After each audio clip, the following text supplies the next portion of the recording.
성령에 대한데 오늘은 요엘서에 그 성령 강림에 대한 예언이 있어요. 그 말씀을 통해서 오늘은 오순절 성령 강림에 대해서 공부해 보고자 합니다. 다양한 분야로 인해서 성령 강림에 대해서 공부를 해볼까 합니다. 오늘 첫 번째로 요엘서로 공부를 해볼 겁니다. 오순절에 성령께서 이 땅에 오셔요. 근데 오순절 때만 그때부터 오신 게 아니야. 그 전에도 성령님은 우리랑 함께하고 계셔요. 특정한 일이 있거나 하면은 성령님이 임해, 구약에 도요. 그죠? 성경에 많이 나와 있어요. 그래서 오순절날 이전에도 구약에도 성령님께서는 계시는데, 하지만 사도행전 2장의 마가의 다락방에서 성령께서는 다른 의미의 상징적인 의미로 성령님께서 이 땅에 오십니다. 그래서 성경에서 성령 강림 사건을 통해 말하려고 하는 역사적 의미를 통해서 이야기의 초점을 알아보려고 하는 것입니다. 사도행전 1장 4절입니다. 예수께서는 사도들과 함께 계시는 동안에 그들에게 명하시기를 너희는 예루살렘을 떠나지 말고 내게서 들은 아버지의 약속을 기다려라. 요한은 물로 세례를 주었으나 너희는 여러 날이 되지 않아서 성령으로 세례를 받을 것이다 하셨습니다. 아멘. 제자들이 예수님이 십자가에 돌아가실 때 다 도망갔어요. 다 도망갔잖아요. 아무도 그때는 성령님이 임하지 않았어요. 내 안에 이 제자들의 마음에 성령님이 임하지 않았어요. 그래서 예수님의 마음을 알지 못해. 그래서 모세와 같은 선지자, 다윗과 같은 선지자가 올 줄 알았단 말이야. 근데 이 왕국을 세우고 왕이 되셔갖고 나라를 건설할 줄 알았는데 너무 맥없이 돌아가신 거야, 예수님이. 그러니까 우리가 속았나 보다 하고 다 도망간 거란 말이에요. 그런데 예수님께서 부활하셨잖아요. 부활하셔갖고 보여주셨잖아요. 그래서 다시 모인 거야. 다시 모여서 이 제자들이 또 다시 왕을 세우는 줄 알고 있는 거예요. 그래서 그게 아니다. 내가 너희들한테 명하노니 예루살렘을 떠나지 말고 내게서 들은 아버지의 약속을 기다려라. 이게 예수님이 말씀하신 거예요. 그래서 그 성령님 강림하는 그때 떠나 있으면 안 돼. 그래서 모여 있으라고 얘기하신 거예요, 지금. 네. 그래서 사도행전 1장 4절 말씀을 보시면은요, 예수님이 승천하시기 직전에 이런 말씀을 하신 거야. 그래서 예수께서 약속하신 성령님이 오신 거야. 그래서요. 네. 요엘서 2장을 보겠습니다. 12절. 지금이라도 너희는 진심으로 회개하여라. 나 주가 말한다. 금식하고 통곡하고 슬퍼하면서 나에게로 돌아오너라. 옷을 찢지 말고 마음을 찢어라. 주 너희의 하나님께로 돌아오너라. 주께서는 은혜롭고 자비로우시며 오래 참으시며 한결같은 사랑을 늘 베푸시고 불쌍히 여기는 마음이 많으셔서 뜻을 돌이켜 재앙을 거두시기도 하신다. 행여 주께서 마음과 뜻을 돌이키시고 오히려 복까지 베푸셔서 너희가 주 하나님께 곡식 제물과 부어드리는 제물을 바칠 수 있게까지 하시는지를 누가 아느냐. 아멘. 요엘 선지자가 이스라엘 백성에게 회개를 촉구하는 장면이에요. 이 장면은 정확히 말하면 이스라엘이 남유다하고 북이스라엘이 있었잖아요. 이렇게 나뉘어 있었는데 남왕국 유다를 향한 회개의 촉구와 그렇게 하면 하나님께서 용서하지 않을 거라고 권면하는 걸 말씀하고 있는 거예요. 지금 권면의 말씀이라고. 당시 유다는요, 하나님께 대단히 불순종하고 있는 상태였었어요. 그 길로 가고 있었다고. 그래서 하나님께서 요엘 선지자를 세워서 남유다 백성들을요, 권면할 때는요, 이미 그들이 막 메뚜기 떼로 인한 극심한 재난을 받고 있었다는 거예요. 그때 당시에는. 그래서 그 재앙은요, 너희가 하나님을 쫓지 않아서 일어난 하나님의 경고고 심판이야. 그러니까 이거를 하나님께서 직접 베푸는 게 아니라 그런 것들을 내버려 두시는 거예요. 그 재난을 보호해 주시지 않고. 네. 그런 가운데 있었단 말이에요. 그래서 심판이라고 얘기하는 거예요, 지금. 하나님께서 임의로 때리시는 건 아니에요. 계속 말을 듣지 않으면 더 어려운 일이 있을 거라고 얘기를 하시는 거예요. 그 지금이라도 회개하라고 권면하는 장면이에요. 이 계속 권면의 얘기가 나오는 거예요. 15절입니다. 너희는 시온에서 뿔나파를 불어라. 거룩한 금식을 선포하고 성회를 열어라. 백성을 한데 모으고 회중을 거룩하게 구별하여라. 장로들을 불러 모으고 어린 아이들과 젖먹이들도 불러 모아라. 신랑도 신방에서 나오게 하고 신부도 침실에서 나오게 하여라. 주님을 섬기는 제사장들은 성전 현관과 번제단 사이에서 울면서 호소하여라. 주님, 주의 백성을 불쌍히 여겨 주십시오. 주의 소유의 이 백성이 이방인들에게 통치를 받는 수모를 당하지 않게 하여 주십시오. 세계 만민이 그들의 하나님이 어디에 있느냐 하면서 조롱하지 못하게 하여 주십시오. 아멘. 북왕국 이스라엘 있잖아요. 북쪽에 이스라엘이 있어. 이게 아수르한테 멸망하잖아요. 남유다는 바벨론한테 멸망을 해요. 그죠? 아직은 멸망당하지 않았어. 그렇지만 회개하지 않으면 그 심판을 보게 될 것이다. 이렇게 얘기하고 있는 거예요. 그러니 이 요엘 선지자가 남유다에 있는 하나님의 백성들한테 회개하라, 용서를 빌어라, 구원을 구하라 이렇게 이야기하고 있는 거예요. 지금. 그리고 18절부터 32절까지 앞으로 될 일에 대한 하나님의 뜻을 약속을 하는 거예요. 요엘서 2장 18절입니다. 그때에 주께서 땅이 당한 일로 마음 아파하시고 당신의 백성을 불쌍히 여기셨다. 주께서 백성에게 대답하셨다. 내가 너희에게 곡식과 포도주와 올리브 기름을 주어서 아쉬움이 없도록 하겠다. 다시는 다른 나라가 너희를 조롱하지 못하게 하겠다. 북쪽에서 온 메뚜기 군대를 멀리 쫓아 버리겠다. 메마르고 황량한 땅으로 몰아내겠다. 전위 부대는 사해에 몰아넣고 후위 부대는 지중해로 몰아넣겠다. 시체 썩는 냄새 그 악취가 코를 찌를 것이다. 주께서 큰 일을 하셨다. 아멘. 그때 하나님께서 일어나셔갖고 자기 백성이 더 이상 수치를 당하는 일이 없도록 이방 사람들에 대해서 멸망당하는 일이 없도록 그들을 대적하여서 쳐들어오는 군대를 쫓아내고 망하게 하고 자기 백성을 붙든다는 내용이에요. 그잖아요. 근데 이 18절에 그때가 있어요. 그때를 이제 풀이를 해보면 너희가 회개를 하면 이렇게 내가 할 거다 이런 얘기예요. 이런 뜻이 담겨 있어요. 회개를 하면 이런 의미가 있어요. 회개하면 하나님께서 분명히 이렇게 하리라 이런 말씀으로 이제 말씀을 하시는 거예요. 그런데 우리가 잘 알다시피 북왕국에서나 마찬가지로 이 남왕국 유다에서도 회개가 일어나지 않아요. 회개가 일어나지 않아. 그래서 결국 북이스라엘은 아수르한테 멸망을 당하고 남유다는 바벨론에 의해서 붙잡혀가요. 다 끌려가. 멸망당해요. 그래서 여기서 아수르나 바벨론들이요 모두 하나님을 부정해. 하나님이라는 신은 자기들이 믿는 신, 자기들이 섬기는 신보다도 못하다고 막 큰 소리를 쳐. 그렇게 해갖고 막 잡아갔어요. 다들. 그래갖고 그런데 하나님께서 그때에 이렇게 하리라고 하신 것은요. 우리가 역사적으로 이 사건을 이해해 볼 때 요엘 선지자가 회개를 외치는 그때의 회개가 실제로 일어난 사건이 아니야. 회개는 안 일어났어요. 이 당시에는요. 오히려 회개가 필요하고 선언되는 이 시점에서 회개를 하지 않았어. 유다 백성들이 회개를 하지 않았어. 회개하지 않았는데도 불구하고 하나님이 너희들을 구원해 주시겠다고 약속을 하시는 거야, 지금. 그러니까 회개하지도 않았는데 하나님께서 구원해 주신대. 지금 그 약속을 하시는 거예요. 21절입니다. 땅아, 두려워하지 말아라. 기뻐하고 즐거워하여라. 주께서 큰 일을 하셨다. 들짐승들아, 두려워하지 말아라. 이제 광야의 풀이 무성할 것이다. 나무마다 열매를 맺고 무화과 나무와 포도나무도 저마다 열매를 맺을 것이다. 시온에 사는 사람들아, 주 너희의 하나님과 더불어 기뻐하고 즐거워하여라.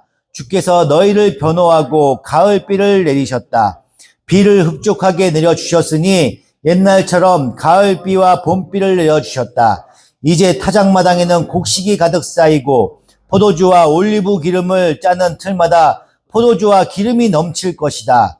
메뚜기와 누리가 썰어먹고 황충과 풀무치가 삼켜버린 그 여러 해의 손해를 내가 너희에게 보상해 주겠다. 그 엄청난 메뚜기 군대를 너희에게 보내어 공격하게 한 것은 바로 나다. 이제 너희가 마음껏 먹고 배부를 것이다. 너희에게 놀라운 일을 한 주 너희의 하나님의 이름을 너희가 찬양할 것이다. 나의 백성이 다시는 수치를 당하지 않을 것이다. 아멘. 하나님께서 적군을 몰아내시고 그래서 이스라엘을 지키신대요. 근데 회개하지도 않았어. 지금 회개하지도 않았는데 그리고 풍요를 주신대. 풍요를 주시고 그의 백성으로 기뻐하며 감사하게 할 것이라고 약속을 해요. 이 약속의 이유가 뭐예요?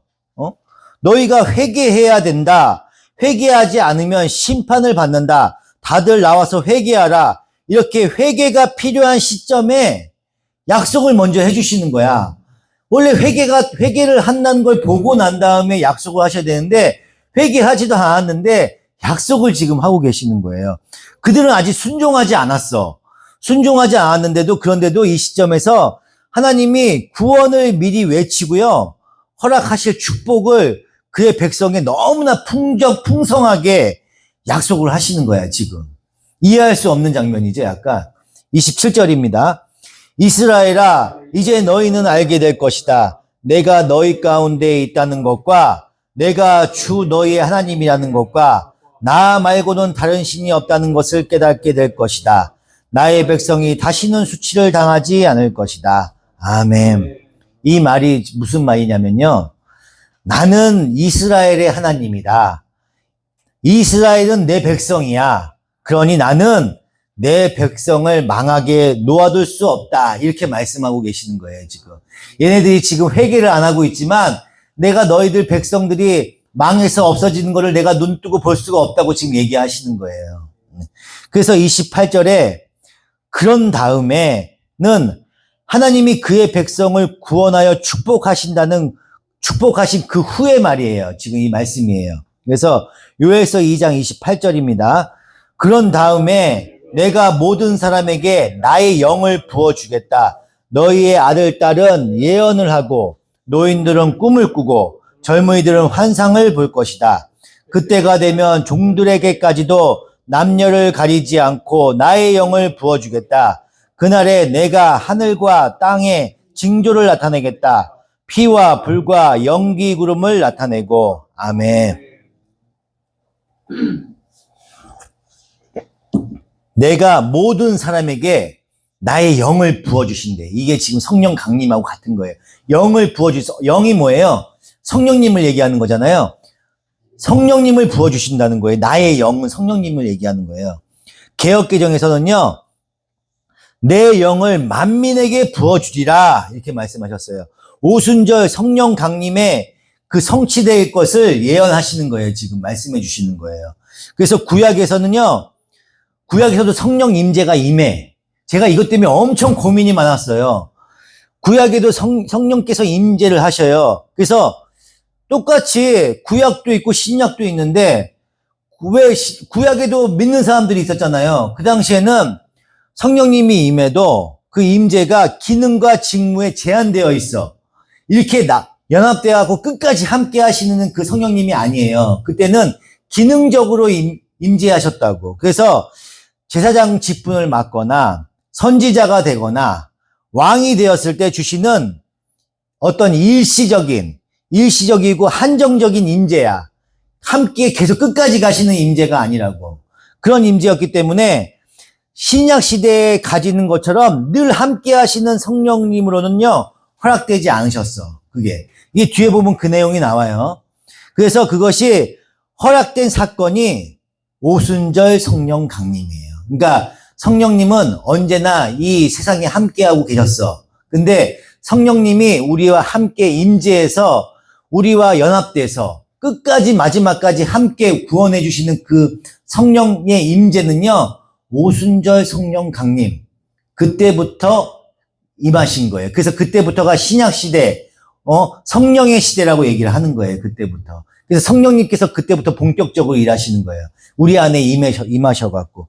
그때 그 허락된 그 사건. 그래서 예수님께서 그 허락하신 그 사건이 오순절 성령 강림인 것입니다. 성령 강림이라는 역사적인 사건이 하나님이 신약 시대를 여시는 증거인 거예요. 그래서 이 사도행전, 이 오순절 성령 강림이 굉장히 중요한 사건이에요. 이때부터 이제 성령의 시대라고 얘기하는 거예요. 성령의 시대. 예. 고린도전서 12장 3절입니다. 그러므로 나는 여러분에게 알려드립니다. 하나님의 영으로 말하는 사람은 아무도 예수는 저주를 받으라고 말할 수 없고 또 성령으로 감동받지 않고는 아무도 예수는 주님이시다고 말할 수 없습니다. 아멘. 그래서 이게 성령의 시대가 임한 거예요. 그래서 내가 아무리 믿고 싶어도 성령님이 내 안에 함께하고 계시면 믿음이 안 생겨. 믿음이 안 생겨. 돌 같은 사람들은 그냥 예수님을 그냥 위대한 선지자, 박애주의자 이렇게 얘기하잖아요. 그냥 신이라고 안 믿어요. 간디나 이런 사람들처럼 간디와 같은 급으로 보고 있어. 거진 이렇게 그렇게 보고 있어요. 돌은 신약을 엄청 거기 미사 도서관 가니까 돌의 신약에 대한 이 책이 엄청 많더라고요. 나는 그게 많은지 몰랐어. 신학자잖아, 그 돌이. 그러니까 성경을 엄청 많이 연구한 사람이야. 그렇게 성경을 많이 연구한 사람도 하나님이 허락하시지 않으면 믿음이 안 생기는 거야. 근데 은혜같이 저렇게 매일 말씀 전하는데도 딴 생각하고 딴 얘기하고 이렇게 하고 있는 은혜도 성경을 보지도 않고 큐티도 잘 안 하는 은혜도 하나님이 허락하시면 저렇게 믿음이 있는 거예요. 교회 나와서 찬양하고 예배하고 있는 거예요. 명석이도 성경을 보면은 자기가 뭘 읽었는지 잘 몰라. 내가 물어보면은 뭘 읽었는지 잘 모르더라고. 그런데 맨날 열심히 기도해요. 하나님이 함께하고 계시는 거거든. 그러니까 배움의 단계를 떠나서 믿음은 들음에서 나서 들으면 하나님의 말씀이라고 했지만 처음에 주시는 그 믿음은요. 하나님께서 허락하셔야 그 믿음이 나한테 임하는 거야. 내가 있는 거야. 내가 아무리 노력한다고 해도 하나님께서 그 믿음을 주시지 않으면 성령님이 나한테 임하지 않으면 그 믿음을 나한테 줄 수가 없다고. 그래서 교회에 나오다가 좌초대 다시 나가고 또 교회 안 다닌다고 욕하고 하는 사람들은 그 사람들이 비판할 거리가 아니라 불쌍한 사람들이야. 하나님께서 그 마음을 아직 허락해 주시지 않으신 거거든. 그런 사람들 긍휼히 여겨야지. 그 믿음을 허락해 주달라고 자꾸 기도해야지. 내 안 믿는 식구들을 위해서 기도해야 된다고. 그 사람들 비판해야 되는 게 아니야. 비판하고 정죄하는 게 아니라 믿음을 허락해 달라고 하나님한테 기도해야 된다고요. 그 사람들한테. 그러면 때가 되면 택함 받은 백성은 믿음이 생겨요. 저같이 나이 40 넘어서 뒤늦게 이렇게 믿음이 생긴다고. 이렇게 되는 거라고. 조소연 자매님처럼 60이 넘어서 고난 가운데, 고난은 유익이라고 했거든요. 어려운 가운데 하나님을 만난다고. 그렇게 역사하시는 거라고. 그게 우리 마음대로 되는 게 아니에요. 창세기 6장 1절입니다. 사람들이 땅 위에 늘어나기 시작하더니 그들에게서 딸들이 태어났다. 하나님의 아들들이 사람의 딸들의 아름다움을 보고 저마다 자기의 마음에 드는 여자들 아내로 삼았다. 주께서 말씀하셨다. 생명을 주는 나의 영이 사람 속에 영원히 머물지 않을 것이다. 사람은 살과 피를 지닌 육체요. 그들의 날은 120년이다. 아멘. 나의 영, 생명을 주는 나의 영이 뭐예요? 성령님을 얘기하는 거예요. 성령님을 주님께서, 그러니까 여기 때는 주님은 하나님을 얘기하는 거예요. 성부 하나님. 생명을 주는 나의 영이 사람 속에 영원히 머물지 않을 것이다 라고 얘기했어요. 그죠? 예. 그런데 성령님은 계속 임하잖아. 그죠? 이게 뭔 말이야? 이게 무슨 표현이라고 성경에서 얘기하면 보통 신학자들 얘기할 때 신인 동영론적 표현이라고 얘기를 해요. 신인 동영론적 표현. 명석이가 잘못했어. 저한테. 너 그러다 나한테 죽는다? 내가 그랬어요. 그러면 내가 진짜 명석이를 죽인다는 뜻이에요? 아니죠? 말을 너무 안 들으니까 너 그러면 혼난다? 이런 뜻을 강하게 표현하는 거잖아요. 그죠? 정말 죽인다는 표현이 아니잖아. 이거를 인간적인 표현으로 신인 동연론 쪽 표현이라고 해서 신이 인간의 표현으로 표현을 하신 거야. 그러니까 너 정말 이런 식으로 하면 내가 너희들 정말 성령 안 보여준다 이렇게 하는 거예요. 너 죽는다. 너 자꾸 명석이 너 졸고 그러면 너 죽는다 이렇게 얘기하는 것처럼 그거를 얘기하는 거라고. 이렇게 과장된 표현으로 한 거를 신인 동연론적 표현이라고 얘기를 해요. 그런 표현으로 말씀하신 거라고. 그래서 생명을 주는 나의 영이 사람 속에 영원히 머물지 않을 것이다. 하나님께서 죄 짓는 인류를 그냥 내버려 두시는 거야. 너희들 어떻게 하는지 보겠다고 내버려 두시는 거예요. 그래서 내버려 둬서 그들이 선택을 해. 자기 스스로 막 선택하고 자초되고 그 길이 잘못된지 잘못 가더라도 내버려 두신다는 거예요. 내버려 두신다는 거. 그래서 자꾸 죄악된 길로 가잖아요. 초반에. 그래서 가만히 내버려 뒀더니 전부 다 죄인들밖에 없어. 그래서 물로 홍수를 내리시잖아요. 그런 현상이 생긴 거야. 그러니까 가만 내버려 뒀더니 인간들은 내가 관여를 안 하면 다 모이면 죄밖에 안 지어. 사람 셋이 모이면 뭐해? 고스톱 치죠, 고스톱. 고스톱 쳐. 도박하잖아, 도박. 모여서 같이, 돈 따고 막 이런 거 하고 있잖아요. 셋만 모여도 그래, 인간들은. 많이 모이면은, 술 먹고 향나게 빠져. 오랜만에 사람들 만나봐요. 이 크리스찬 아니면은 만나면 다 술자리야. 술 먹고 맨날 깔라돼 있어. 그렇잖아요. 인간들은 모이면 죄만 저지른다고. 그런 걸 얘기하는 거야. 가만히 내버려 두는 거야. 인간은 가만히 내버려 두면 죄만 져요. 돈 많으면 다 죄만 져. 사람들이 그래요. 죄 가운데 있기 때문에 인간은. 그거를 가만히 내버려 둔다는 표현을 지금 이렇게 하시는 거야. 그때부터 창세기 6장부터 하나님께서 관여를 안 하시고 내버려 두시는 거야. 어떻게 너희들의 죄인인지를 보여주시는 거예요, 그거를. 그래서 로마서 1장에 보면은 그거는 그냥 사람의 정욕대로 내버려 두신 시절이 있습니다라는 표현이 있어요. 로마서 1장에 보면 인간의 욕심이 무엇을 낳는지, 인간이라는 존재가 무엇인지, 세상이 무엇이며 삶이 무엇인지 보고 경험하는 시간을 얘기하는 거예요. 너희들 경험해봐라. 이 경험해 보는 시간이 구약에 있는 거예요. 그래서 그런 자업자득의 과정을 경험하는 시간을 하나님이 허락하신 거야. 내버려 두시는 거예요. 그래서 이렇게 하나님께서 내버려 두어서요, 자기의 욕정대로 살게 했던 시절에 하나님이 중요한 간섭을 하나 하시는 게 있어요. 그게 바로 창세기 11장의 바벨론 사건입니다. 바벨탑 사건. 바벨탑 사건입니다. 창세기 11장 1절입니다. 처음에 세상에는 언어가 하나뿐이어서 모두가 같은 말을 썼다. 사람들이 동쪽에서 이동하여 오다가 시날가 땅 끝에 이르러서 거기에 자리를 잡았다. 그들은 서로 말하였다. 자, 벽돌을 빚어서 단단히 구워내자. 사람들은 돌 대신에 벽돌을 쓰고 흙 대신에 역청을 썼다. 그들은 또 말하였다. 자, 도시를 세우고 그 안에 탑을 쌓고서 탑 꼭대기가 하늘에 닿게 하여 우리의 이름을 날리고 온 땅 위에 흩어지지 않게 하자. 주님께서는 사람들이 짓고 있는 도시와 탑을 보려고 내려오셨다. 주께서 말씀하셨다. 보아라, 만일 사람들이 같은 말을 쓰는 한 백성으로서 이렇게 이런 일을 하기 시작하였으니 이제 그들은 하고자 하는 것은 무엇이든지 하지 못할 일이 없을 것이다. 자, 우리가 내려가서 그들이 거기에서 하는 말을 뒤섞어서 그들이 서로 알아듣지 못하게 하자. 주께서 거기에서 그들을 온 땅으로 흩으셨다. 그래서 그들은 도시 세우는 일을 그만두었다.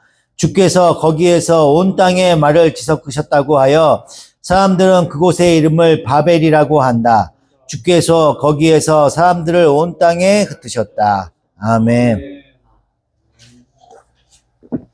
인류의 공멸을 막기 위해서요, 하나님이 언어를 혼잡하게 하시고 인류를 흐트러 버리신 거예요. 그래서 사람들이 모이면요, 좋은 것을 하지가 않아요.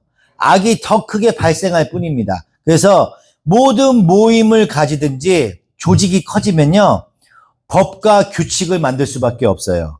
교회도 다르지 않아요. 우리도 규칙을 만들잖아요. 인간들이 죄인들이기 때문에 그래요. 우리는 당연히 모이면 더 나아져야 되는데 그렇지가 않아. 이 인간들이 아직 죄 가운데 있고 완성되지가 않았기 때문에 이 완성된 성인들이 아니기 때문에 규칙이 있어야 되는 거예요. 우리는요. 한 나라를 유지하려면요. 사회를 유지하려면 법이 있어야 되고 질서가 있어야 돼요. 그리고 윤리와 도덕이 있어야 됩니다. 그런데 그 어느 것도 사람을 고치지는 못해. 그 가운데 막 어기잖아. 법을 어기잖아요. 분명히 어기는 사람이 있어. 우리가 자발적으로 한다기보다 법을 어기면 벌금이 나오거나 구속되기 때문에 법을 지키는 거예요. 최소한의 질서를 유지하는 것뿐이에요. 그거밖에 없습니다. 이렇게 흩어진 인류, 하나님과 단절된 인류에게 하나님이 찾아오시는 거예요. 그래서 요엘에 이야기했던 대로 영원한 심판의 징조가 되는 재난을 당해서 회개가 필요한데도 불구하고 이 회개할 줄도 모르는 인류에게 하나님이 오셔서 큰 일을 이루시고 풍족하게 하시는 거예요. 그래서 우리 신약 시대에 오셔갖고요. 예수님으로 말미암아 구원을 허락하신 거예요. 네. 그러기 위해서 성령님이 우리한테 오신 겁니다. 성령님께서 오시지 않으면 구원이 없는 거예요. 그래서 성령께서 오셔서 맨 처음에 하신 일이 무엇인 거예요? 지금 사도행전 2장 4절입니다. 그들은 모든 성령으로 충만해서 성령이 시키는 대로 각각 다른 방언으로 말하기 시작하였다. 아멘. 성령님께서 오셔갖고 맨 처음에 하신 이게 이거예요. 성령이 충만했는데 그 성령께서 맨 처음에 하신 일이 외국어를 하게 하셨다는 말입니다. 외국어를 하게 하셨다는 거. 사도행전 2장 9절입니다. 우리는 바데 사람과 메데 사람과 엘람 사람이고 메소포타미아와 유대와 갑바도기니아와 본도와 아시아와 부르기아와 밤빌리아와 이집트와 구레네 근처의 리비아의 여러 지역에 사는 사람이고 또 나그네로 머물고 있는 로마 사람과 유대 사람과 유대교에 개종한 사람과 크레타 사람과 아라비아 사람인데 우리는 저들이 하나님의 큰 일들을 우리 각자의 말로 이야기하는 것을 듣고 있어. 아멘. 이 지명들이 다 그 시대 지중해를 중심으로 얘기할 수 있는 온 세상을 얘기하는 거예요. 지금 온 세상.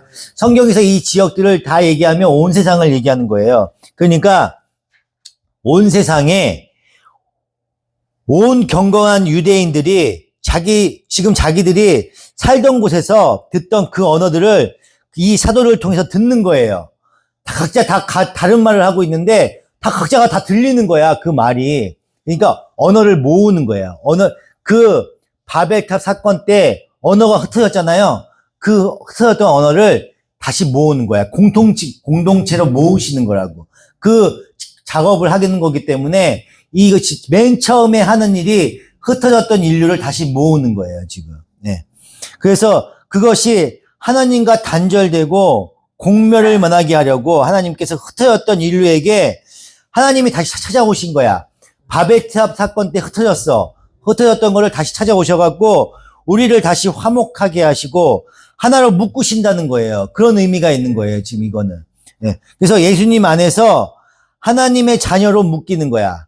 세상 사람들이 하나님의 자녀로 이렇게 다시 묶는 거라고. 이것이 성령 강림의 역사적 의미를 얘기하는 겁니다. 그러니까 맨 처음에 아담과 하와 때는 성령님이 함께 내주하고 계셨어. 우리랑 함께하고 계셨단 말이야. 그런데 그 죄를 범함으로 인해서 창세기 6장을 통해서 그 이후로는 성령님이 함께 하시지 않았어요.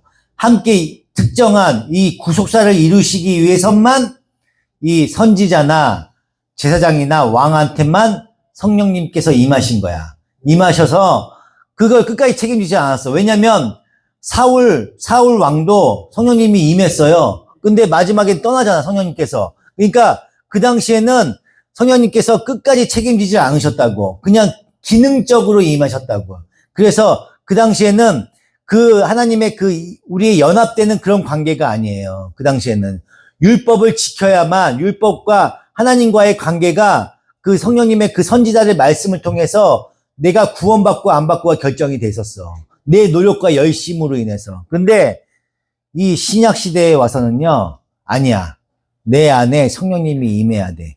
내가 임해야 내 안에 믿음이 생겨서 내가 구원을 받는 거예요. 그때하고 이때 성령 시대라고 하는 거예요. 그래서 이 오순절 성령 강림으로 인해서 이 시대가 바뀌는 거예요, 다시. 구약과 신약과 오순절 성령 강림으로 인해서 새로운 시대, 성령의 시대가 임한 겁니다. 그래서 이 오순절 성령 강림에 그 성령에 임한다는 거, 그 임한다는 그 의미는 상징적인 의미가 있어요. 원래 하나님은 계속 함께하고 계셔. 세상에서 성령 하나님도 계셨어, 계속. 그래서 구원의 역사에 계속 같이 함께하고 계셨다고. 근데 본격적으로, 상징적으로 그 보여주셨다고. 그때부터 오순절 성령 강림 그때부터 우리 안에 임하시는 거야. 우리 안에 임해서 본격적으로 사역을 하시는 거라고. 그래서 나의 노력과 나의 희생과 이런 거에 상관없이 은혜로 우리 안에 임해서 우리를 구원해 주시는 거예요.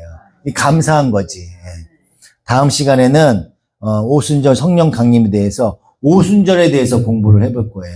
원래 오순절에 대해서 공부하려다가 오늘 이 요엘서에 대해서 먼저 공부를 하고 하는 게 좋을 것 같아서 오순절 성령 강림이라고 하지만 근데 오순절의 의미가 있어요. 왜 하필이면 오순절에 성령님께서 임하셨을까? 거기도 또 큰 뜻이 있거든요. 다음에는 그거에 대해서 공부해 보도록 하겠습니다. 기도하시겠습니다. 하나님의 크신 은혜와 사랑에 감사합니다. 주님께서 베풀어 주셔서 성령님께서 우리 안에 임하셔서 믿음을 허락하여 주셔서 믿음 가운데 이렇게 하나님을 찬양하고 예배할 수 있게 하심에 감사합니다. 값없이 주신 그 사랑과 믿음을 통해서 아버지를 알게 하시고 주님을 믿게 하시고 주님께 나아갈 수 있는 거룩으로 나아갈 수 있는 종들 되게 하심에 감사합니다. 마지막 그때까지 믿음 잃지 않게 해주시고 언제나 주님과 동행하는 귀한 성도들 될 수 있도록 축복하여 주시옵소서. 감사드리며 우리 주 예수 그리스도 이름으로 기도드리옵나이다.